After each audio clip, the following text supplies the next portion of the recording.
The pandemic took a lot of things away from us and forced us to change the way we move. As young professionals, happy hours and after work dinners, we look forward to those the most after a long day at the office. We miss those personal interactions, the laughs over good food, and that simple feeling of having a great time. It's been a while since we've been able to truly sit down with one another in person. Now that we're all vaccinated and beginning to transition back to what we once knew as normalcy, it's important for us to recap what we've been through and also what we're currently experiencing. Having those authentic conversations to brainstorm how we can get our peers vaccinated too. That real and authentic dialogue where I can ask a question about the COVID-19 vaccines without being judged. And I know I'll get an honest answer. You know, conversations between friends. How is it passed along? No. How is the virus? COVID, how is it passed along? People are like sneezing, coughing, and touching, airborne. Because at the start of COVID, it was all about touching things. Right, wipe everything off. When my mom went grocery shopping, every single time, the process of just putting the groceries up would take an hour because she's wiping every. Oh, that was hectic. Down. Yes. Every single soaking the vegetables, wiping down cans, bottles before it goes in the refrigerator. But now it seems as if we've a year and a half, almost 2 years of COVID. We're kind of shifting a little bit. Yeah. I find myself. I used to put on hand sanitizer every time I got in and out the car. But now I'm forgetting when I go into the office, like, man, I didn't put no hand sanitizer on. I'm tripping. But Mario, we've learned a lot. Yeah. We have. So remember, coronavirus is not new, but this particular strain of coronavirus is. Right. So all of those instructions, wipe down all your groceries, keep all the surfaces. We've learned over time. Remember, there was a point when they said the world was flat. Yeah. Hey. And people wouldn't travel because the fear was you would fall off. You would fall off, edge. yeah. We had a lot of that same fear that was based on misinformation and a lack of information around COVID. So we've learned a lot. We've learned that it's less about the surfaces and more about the spray and the spread from person to person through aerosol. So it's like with anything, we're learning literally to fly the plane in flight. But we know better, and so now we should be doing better based on what we know. So, Dr. Farhoden, you touched on a great point around the coronavirus in the plural. Could you talk a little bit more about like the family of viruses, how coronavirus isn't really new, but COVID-19 is new? Sure. Can you break that down for us? So coronaviruses, that's the common cold. And you've all heard, we don't even have a cure for the common cold. Right? And the reason we don't have a cure is because the way viruses work and the way they change, what we can do is try to prevent them and we can try to mitigate their impact, but we haven't gotten quite to the point yet where we've developed a cure for viruses. What we have are good prevention strategies, like vaccines. Right. So there's a whole family of coronaviruses. This one, SARS-CoV-2, the virus that causes the disease COVID-19, is new to the human population. I'm glad you touched on that because when it first started, we got news around December 19 that it was over in China and no big deal. Cruises were getting stranded and you couldn't travel. And then next thing we know, it's in our country in January, February, and everybody's kind of like, okay, well, it's not gonna come over here. We good, we all right. This happened all the time. It's a hoax. It's a what's the other word? It's fake. It's not real. Don't worry about it. It's a government thing. They created this. And then next thing we know, March 12th, 13th, and like, hey, 13th. Everybody stay home. And the NBA shut down. That was Then my There was no sports. I'm like, oh, that was. So Dex, for you, working in sports and kind of like the other side of sports that people don't really see. We see the players on the court, we see them in practice, but for what you do on the back end, how did that change the dynamic of how you worked? I think it was really interesting. I think a lot of folks, like, same thing like society, no one knew what was going on. I think everybody was getting information in real time. People were trying to respond. I think one thing it shows about the power of sports, and that's why I love working in sports, is that I think whether it unifies people, could divide people, it influences people. But I think once the sports, NBA shut down, March Madness shut down, all within the same week, I think that's when at least United States we're like, oh, this is like a real thing. Like we have to take it seriously. At least for me personally, I'm like, oh, I need to take this seriously if the NBA is shutting down. And I really think it was a domino effect. I really think, when Rudy Gobert was kind of considered patient zero. Oh, man. And I really think that changed, at least for the United States, our seriousness of this virus. I think it's when Dr. Fauci started becoming more prominent. you just kind of saw the domino effect. So, but behind the scenes, people got laid off really quickly. No one had certainty of their jobs, especially sports, entertainment, even service, whether in Detroit and throughout the whole state of Michigan. We saw hotels being shut down, restaurants. So we just saw sports was not immune to everything else that was going on in our economy. So I think last year was a good year to say how much sports kind of runs and dictates this country. Oh yeah. Yes. Right? Even if you aren't a sports fan, you coming downtown because there's a game and there's events and there's different activities and kind of attractions for you. So Bree, you work in a very interesting field as it relates to COVID and the vaccine and everything that was going on. How did life change for you when all of this stuff kind of hit the fan?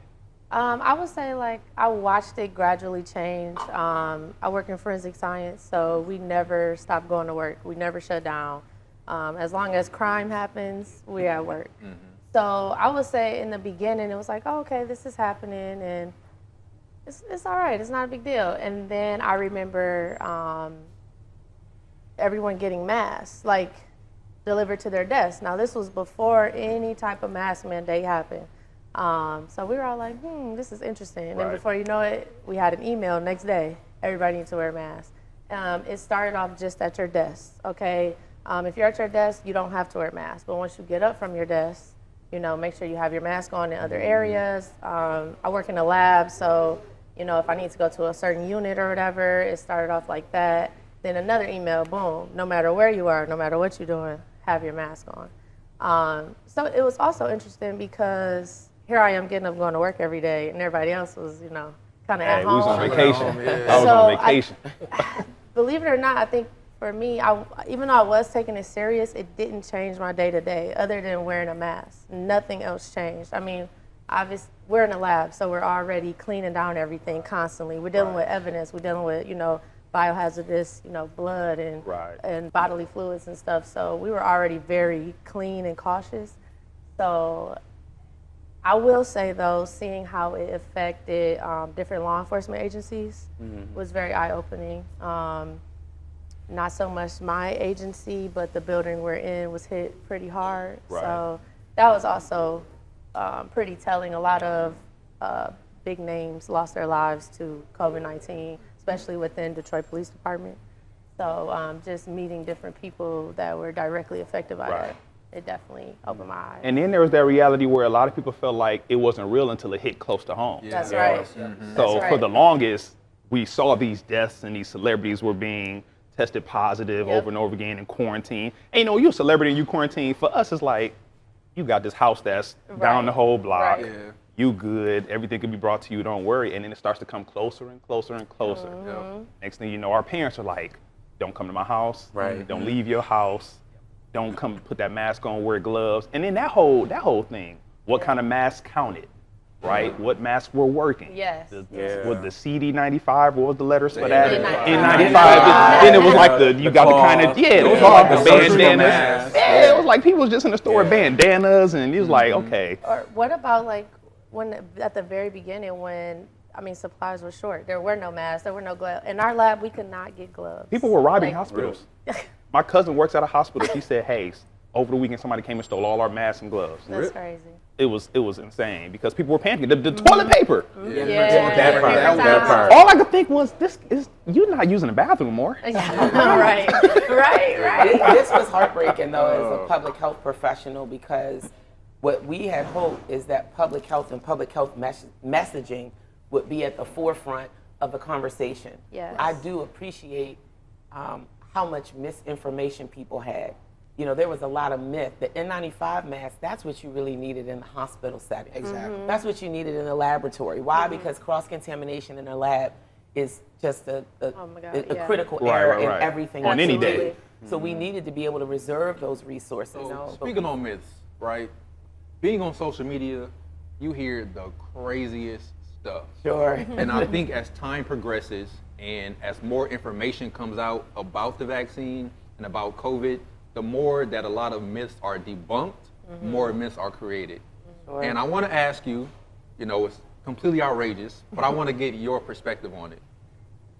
On making you magnetic, You know, I've seen, what was it? It was on social media, a woman at some political hearing or something, and she was giving a presentation and said, you know, the vaccine makes you magnetic. And then she put a quarter or something to her cheek, and it stayed there for maybe a good second. And then she kept trying to put it everywhere, and it fell. And she said, well, I think it just fell off right now. Yeah, sweat on her cheek. Something. Body fluid. So when it comes to myths and millennials, because right now, you know, our generation is kind of the super spreader as it relates to the current state of COVID. What do you suggest that we can do to debunk myths within our cohorts and our peers? Because we could say something and they'll say, well, they'll put that on the internet because they'll tell you anything. You can't believe the government. You can't believe the hospitals. They want you to believe this. How should we approach that? So there's a couple things. So people talk about things like the Tuskegee syphilis experiment. Yes. We have valid, to me, medical mistrust and valid mistrust of government, medical systems, and therapeutics. The Tuskegee syphilis experiments, we were denied access to basic treatments that would have saved the lives of hundreds and thousands of people and prevented a lot of death and unnecessary disability. So there is a history of this country not treating black and brown people fairly. And I can understand that. That was also a very different landscape. When you look at what's happening in COVID, during the Tuskegee syphilis experiments, we had not one black person in Congress at that time. There was not one black person at the Food and Drug Administration in a position of power and authority. That's not the case now. The president of Meharry, which is one of the Medical 5 college. historically black medical schools in this country, who created this place for black and brown people to be able to get medical degrees and take care of our own people. They still are. Is on the data safety and monitoring board for the vaccines. We are represented, black, brown, Hispanic, Latino, Native American. We are now at the table, and we're not just at the table, we're at the table and in positions of authority and decision making. Absolutely. You know, so a lot of the things that people don't understand, we've got people who represent and reflect us, who are helping to make the decisions. The problem is, at what you see on Instagram or Facebook, you might be more apt to believe that than you would be to believe the president of Meharry College of Medicine or Dr. Deborah Verholden. That's where I want to turn it back over to you guys. How do we undo that? How do we elevate the voice of millennials as trusted and credible messengers to your own peers? Well, I would say I have the conversation often and in depth because for as many of my personal friends that are vaccinated, it's the same amount that aren't. And, you know, anytime I have opportunity to try to educate, I do so. And so, you know, one debate or two actually that I hear often is, well, I already had COVID, so I don't need the vaccine. That's one. And I hear that at my job as well, you know, talking to different people in different agencies and stuff, because as we all know, law enforcement was exposed pretty much the most at a certain point. And then another is, well, I'm just gonna kind of wait and see how, you know, how it affects everybody else. Wait and see is crazy. Yeah, just a wait and see for me. And then another big one that I heard as well was, you know, some people say that I don't even get the flu shot. Right. So why would I get this one? It's the same thing, right? Every year I'll have to get the same shot over again.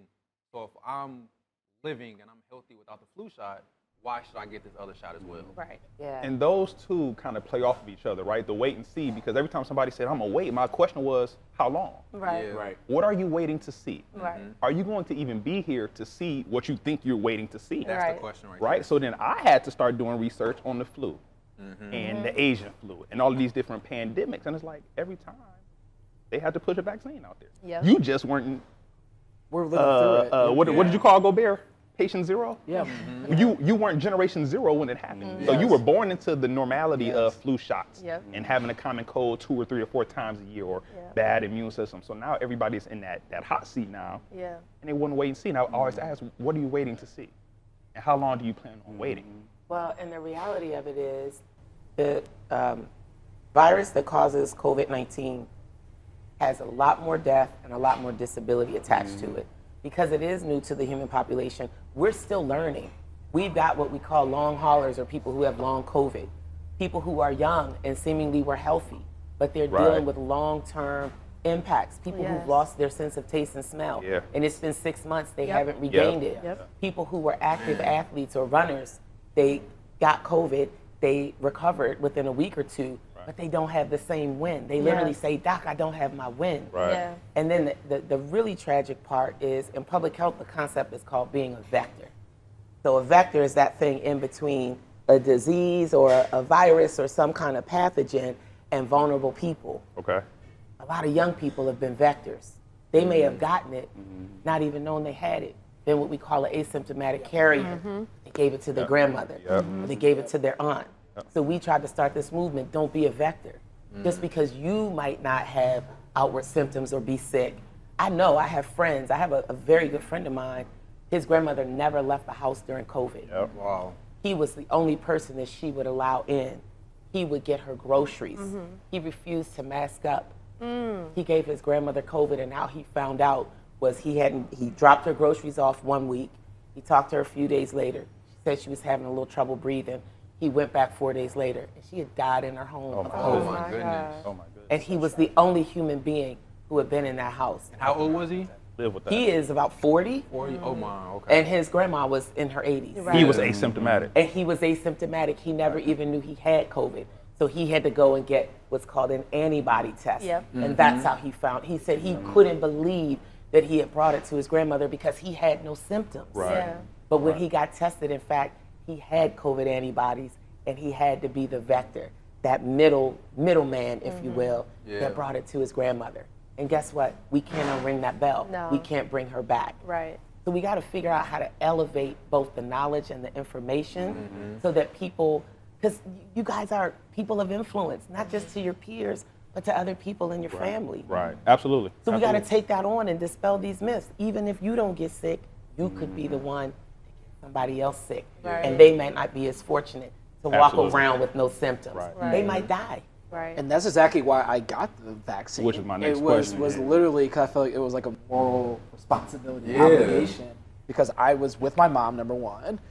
She's like in her late 50s, but I just felt like I did not want to be in a situation like your friend, unfortunately. I didn't want to be the person to get my mother sick or my family sick. Unknowingly. Unknowingly or knowingly, whatever Right. situation, I just did not want to be that person. Right. And I just felt like we just have, that's why it's called public health. Yeah. We have I think we have a moral responsibility to, contribute to this like larger, maybe I'm being a little more philosophical and aspirational, but I think we have a responsibility to contribute to this cause. Is not, and I do, when people say it's a personal choice to get the vaccine, I agree it's personal choice for any of your medical procedures or operations, but I kind of don't agree that this getting the vaccine for a public health pandemic and crisis is, I don't think it's a personal choice. Yeah. And I really think it's like a moral responsibility for I us to agree do it. with you. And, people always say that it's a choice to get it. You have your choice. But as you said, it's a responsibility. Right. Because for me, my why as to why I got the vaccine was,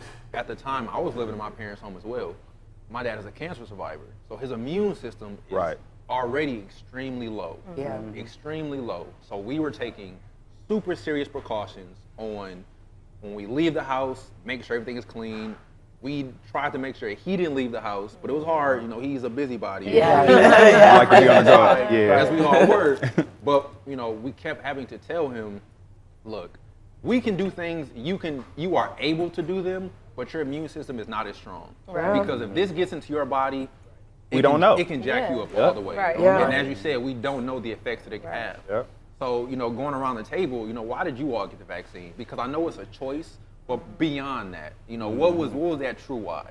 Yes, so Mario, I got the vaccine similar to the reason that you got the vaccine. So my mother is actually a cancer survivor. Okay. And she was actually the first in our immediate family to get the COVID-19 vaccine. She works at a school district in Genesee County. And so because and so she's working with kids who have special needs and transportation on a daily basis. So it was important for her to get the vaccine. But because that's my mom, Right. Following suit, and I'm be quite honest with you, I was hesitant initially as well. Okay.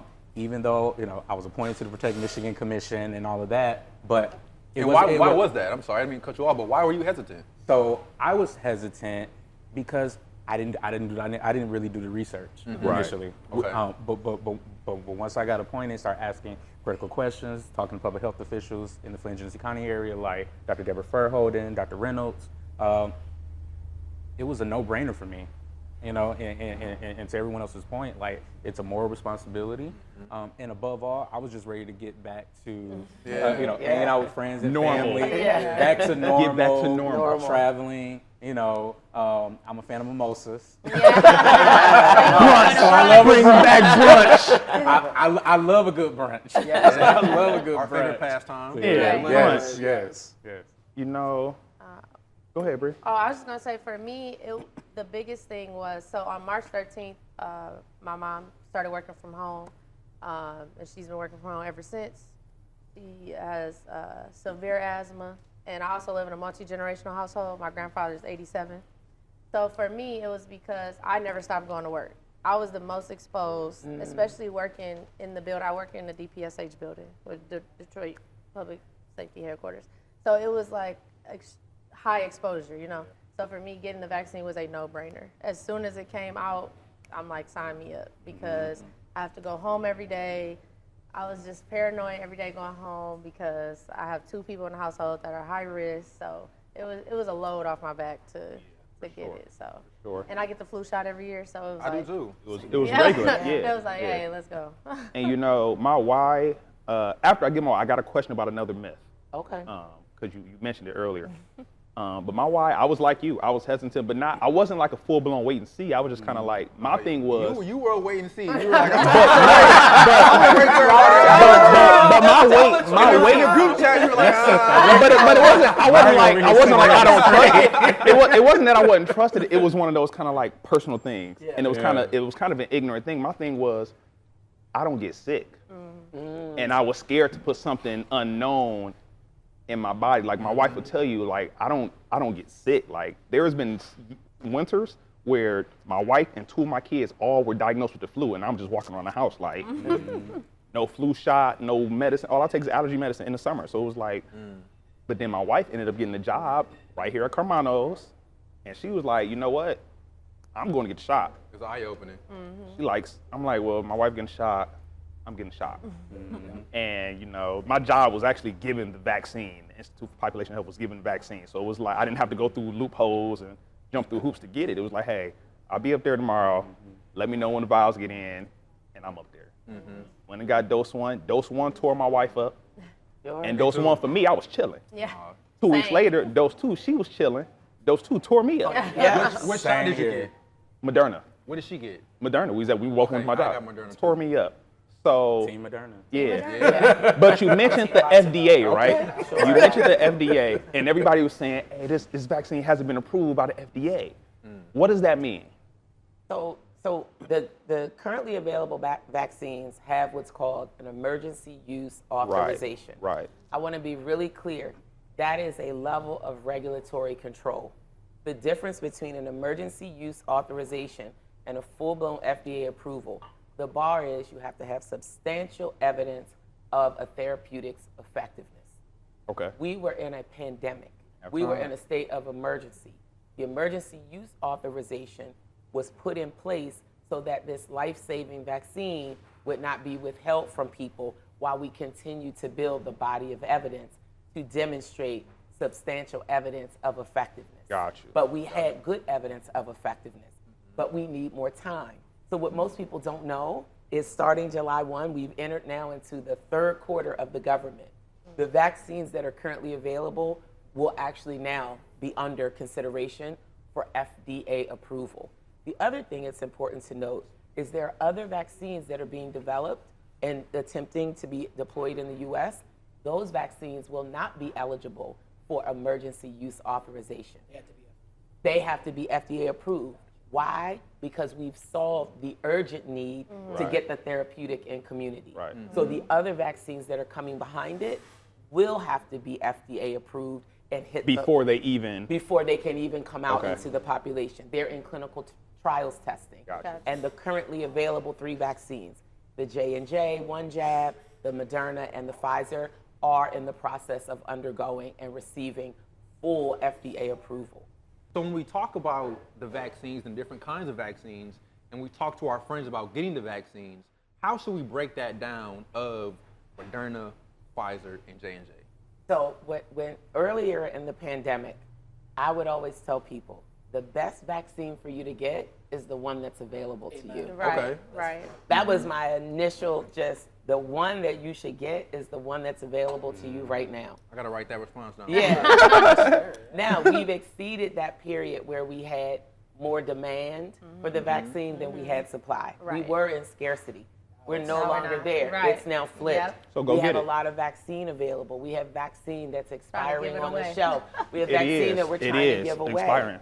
And so I do tell people, for the people who remain unsure, because we use this term hesitant or resistant. Reluctant. Yeah. Reluctant and all these things. And for some people, they wanted the vaccine earlier, had so many barriers to getting it. Yes. They sort of went, why bother Yes. now? Right, Yes. right. Why Yes. bother now? Yes. I've been good all this time. Yeah. So I do tell people, most places have all 3 vaccines available.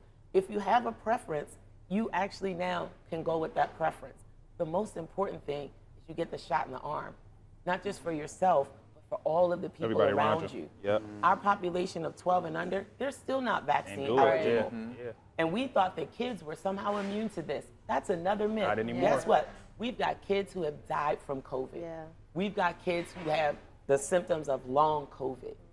So you talk about this moral responsibility. I don't want to put that on people, but I do ask people to look in their own soul and in their own heart and ask themselves, what can I do for myself and what can I do for the people that I care about that would protect us all? Absolutely. Because it's a hard sell for a lot of black and brown people to do something for the greater good when you felt like the black sheep of the American family. When the greater your whole good life. has not looked out for you. So I'm not Absolutely. asking people to do Absolutely. that. I'm asking them to take care of your family. Take care of your family. Yeah, Take care- care start of the there. people you work with. Take care of the Start there, people yeah. in your household. You know how many people live in multi-generation households? Yeah. Right. Yeah. If you can't do it just for you, perhaps you can do it to get back to being able to hug your grandma. Right. Perhaps you can do Right. it to provide that extra layer of protection for a parent who has cancer or Yes. who is a cancer survivor and has a Right. weakened immune Because system. we didn't even get to talk about how so many people had to go through seeing loved ones pass on and couldn't go to funerals Couldn't go to the and hospital, couldn't all of that celebrate, yeah. because People of giving birth and they can't be in the same you can't room. do any of Yeah. that. Like, and I tell people all the time, as a father of 3, I'm like, I feel so bad that there are these barriers for just regular pregnancy checkup Ultrasound appointments. stuff, Yeah, yeah. like just They're in the parking lot. yes, you got to get Yeah. FaceTimed in and you sitting 3 there. of my best friends. You're not had halfway kids around the during world. pandemic. Yeah, you're They're right outside there. the parking lot getting Yeah. FaceTime. People are getting crazy. married, like Yeah. it's tough. Like a lot of these Few of my line milestone brothers, moments yeah. in life have to be kind of stiff-armed Yeah. because of this, Or right? you're worried about like you said, wedding. How many people can I invite? Or And you know, can't control everybody's house. So Yeah. we got about 30 seconds. I know we ordered some food. A couple of y'all are hungry. I can Yeah. tell by y'all chicken bones. I have a final question. Over here struggling. And now that we have a medical expert here as well, I know a few of us, actually all of us, are very active within the community when it comes to like attending events and throwing events. When it comes to getting back in the groove of things, right? How can we effectively have events again? We want to be able to bring people in large gatherings, but now that we have a mix of vaxxers and non-vaxxers, what is the best way to make sure that everyone is safe? Play the new Juvenile song. I'll just Back that thing up. That's that thing up. Backs that thing up. And literally, Mandate equity. that is the thing that you all should be doing, is encouraging your peers and your loved ones and the people I can in play your that. circle of influence to get vaccinated. Yeah. And I always say, we can't manage people's emotions Right. or their emotional maturity or even their ability to understand all this stuff. But what you can be is a source of trusted and credible information. Right. You can tell people, I got vaccinated. I didn't grow a third arm. Right. My face is not a Quarters ain't magnet. sticking to my face. I haven't been microchipped. Right. Yeah. Right. Because the reality of it is the vaccine was never meant to be the end-all be-all to Right. get us out of this, Right. but it is a very Right. important layer of protection. Yes. The best thing you can do is be a trusted, credible messenger and tell your people to get vaccinated. Be a That's it. trusted, That's credible it. messenger. So it. they ready to serve our food. I'm hungry. Yeah, shout out to Central Kitchen and Bar for Oh, yeah. letting us come in here and Thank talk you. and eat. So Oh, this is delicious. let's do this. Thank you. Thank you, doctor. Per Holder, thank you so much for coming to kick it with some young people. I'm glad we could get together, among these terms. It feels good to be back around friends. Yeah. We got to do this again someday. That food looks amazing. Don't look at mine. Don't look at mine. Don't look at my food. You look at her food. Right, over here. I got this one. You and her going to be splitting plates. So first and foremost, I'm just so happy to be able to get back to life, get back to friends and family and dinners. Of course, I'm tired of going to go get tested for COVID-19, which is one of the number one reasons why I got vaccinated. That nose swab. That nose swab and everything. But I always encourage people, like, before they go out, to download the My COVID Alert app. What's that? So the My COVID Alert app, developed by DHHS, Department of Human Services, that allows you to receive notifications whenever you've come close contact with someone who has contracted COVID-19. I can get it in the App Store? Yep. So the Apple App Store or the Android App Store. Whatever they call it. Right. So I'm seeing my phone.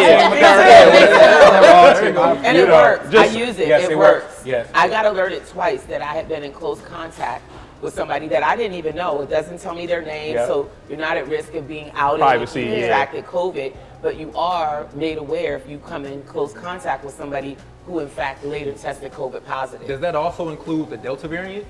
It includes any case of COVID. Okay. Because that Delta variant, they're saying, is the hardest out there, and it's like the new most super contagious tough strain. So how do we take the same precautions as, I guess, regular COVID than with the new variants coming out? The precautions that we have put in place apply for all of the variants. All vaccines mutate. I want to be really clear. All viruses mutate. This particular type of virus tends to mutate and looks like it's mutating much faster. And once it mutates and that mutation takes hold, we call it a variant strain. These variant strains are doing what viruses were designed to do, which is survive. And how they survive is by spreading easier and wreaking more havoc in their hosts.